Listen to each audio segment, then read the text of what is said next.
And you hear all the time about women being denied access to positions of power, and that's the consequence of prejudice and oppression. It's like, yeah, everything is caused by the same thing first, right? You have got one causal principle, wonderful. Now you're a philosopher. You can figure out everything with it. It's like the law firms cannot keep their women in their 30s. They cannot keep them, the big law firms. They all leave. Why? Because the women hit 30, they're brilliant, conscientious, intelligent. They were deadly in high school, deadly in university. They nailed law school. They whipped through their articling. They made partner by the time they were 30. It was like they were in a rocket to the top position. What do they find when they get there? 80-hour work weeks, right? Because that's one of the things you want to think about. You think that the people who run things are sitting at home smoking big cigars and like telling their minions what to do. It's like that's like the 1920s millionaire that's on the cover of the Monopoly game. That's no sociological analysis. I know lots of people like that, and they work all the time, from the second they wake up till the second they go to sleep. And they don't just casually work. Because I know some of you go to the library for 6 hours and you say, well, I studied in the library for 6 hours. Like, no, you didn't. You studied for half an hour. You had coffee and you looked through Facebook and, you went home and you said, well, I studied for 6 hours and you're happy about it. But bloody well you didn't. Partly because you can't. I can only read for about 3.5 hours till I'm done. And I'm pretty good at it. So these people who are running things, there's corrupt people, obviously, but the vast majority of them, first, are self-made, and second, they're so bloody efficient and smart, you cannot believe it. And they work 80 hours a week. And most of them happen to be men. And why is that? Because there are a small number of insane men who will do nothing but work 80 hours a week. And no matter where you put them, if you put them in the middle of a forest with an axe, all they would do is run around chopping down trees. So the issue isn't, why aren't there more women in positions of power? It's, why are there any men insane enough ever to occupy those positions? Because we also know, and the data on this is very clear, what's the relationship between money and well-being?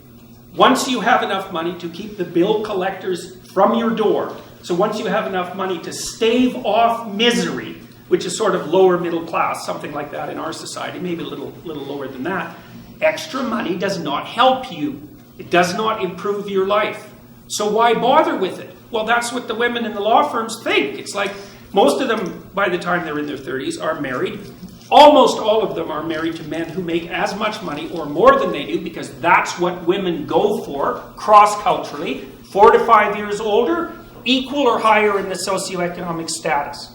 So their husbands already make $350,000 a year. It's like they think, well, I don't need much more money. The men use money to keep track of the competition, by the way, because all the male lawyers that I talk to are usually real hard-ass guys, really low in agreeableness, really high in conscientiousness, like conservative types, low in openness as well. And they want to win. And the reason they care about their damn bonus at the end of the year isn't even so much because of the money, it's because they got a much bigger bonus than the other son of a bitch sitting beside them, and they're happy about that. So there's a real brass knuckles competition that drives these sorts of things. But we get things backwards so often in psychology and in sociology. It's not why there aren't more women in positions of power. It's, why do any men want those positions? You just have no idea the amount of responsibility that comes along with that. You just imagine for a minute trying to run $1 billion corporation. You can't even bloody well balance your checkbook, and there's dust bunnies underneath your bed. How in the world would you ever run $1 billion corporation? Those things are complicated. And you have enemies, and they're trying to take you out all the time. You look at Apple and Samsung, man, they're just torturing each other in the courts nonstop. If you're running a big corporation, you'll be handling 200 or 300 lawsuits at a time. And that's just nothing compared to the complexity of what you actually have to do. Stay on top of the technology, constantly interact with your large customers, travel all the time because you have to maintain the relationships. You have to regulate the politics inside the business. Believe me, it's no picnic. And you think, well, they get a lot of money. It's like, what makes you think that's such a good thing? If you're half crazy and you have a lot of money, you're going to be crazy a lot faster, I can tell you that. Because it frees you from all sorts of constraints. We know the data on lottery winners. They're no happier a year later, and some of them are done. especially if they had like a bit of a cocaine problem to begin with, because, you know, being broke stops you from dying if you're a cocaine addict. You get enough money and away you go. And you think to yourself, you know, you've got all sorts of bad habits and weirdnesses. If somebody dumped an infinite amount of money on you, what makes you think you wouldn't unravel completely? It's highly probable. So anyway, so back to these women. You know, what they do when they're 30 is they look around and they've hit partners, so they've hit the pinnacle of their profession. They think, what the hell am I doing this for? Why would anyone in their right mind want to be woken up at 3 in the morning Sunday by their irate Japanese client who wants them to work for the next 5 hours non-stop to fix this damn problem, which is going to cost them $100 million right now? Or we'll find someone else to pay $750 an hour to fix it right now.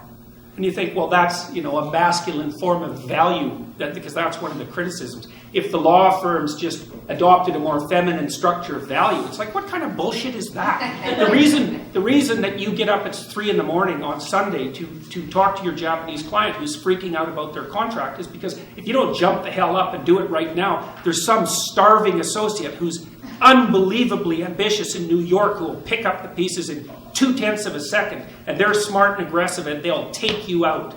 So it has nothing to do with masculine structures of value. It's all the foolish ideas. And you know, it's not just law where this happens. You know, we know, for example, that female doctors work far fewer hours too. So the more female doctors you have, the more doctors you have to have. And I'm not complaining about women's priorities. I'm not saying the women are wrong. Not at all. It's like the older I get, the more I understand that marriage and family are of primary importance. And the more I see women in particular, you know, they hit 35 or 40 and they're not married and they don't have kids and they are not happy. Because what the hell are you going to do from the time you're 40 till the time you're 80? You got no family? You got no relationships? What are you going to do? Go run your company. Yeah, well, if you're 1 in 1,000, that'll satisfy you. So you bloody well better make sure you're that 1 in 1,000, and you're probably not, because those people are rare. So then, because Dr. Peterson, one of the natural responses to what you just said would be, okay, well, the priorities are, it's a rigged game because only women are the ones who are able to procreate. So what do we answer to that? Of course it's a rigged game.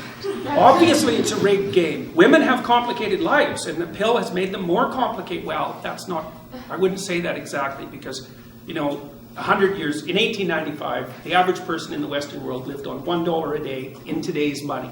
Okay, so those people worked so hard and slaved away to such a degree that you can't even imagine it, and all their kids died, right? So the death rate among kids below 5 was beyond comprehension, and so like women had a terrible time of it, and well, so did men. They got to be coal miners and soldiers, because that wasn't exactly entertaining, you know. So life was very, very, very, very, very hard before we got rich, and we're rich. Even those of you who are in this class who think you're poor, it's like, oh, no, you're not. You're in the top 1/10 of 1% by historical standards, and probably there by current world standards as well.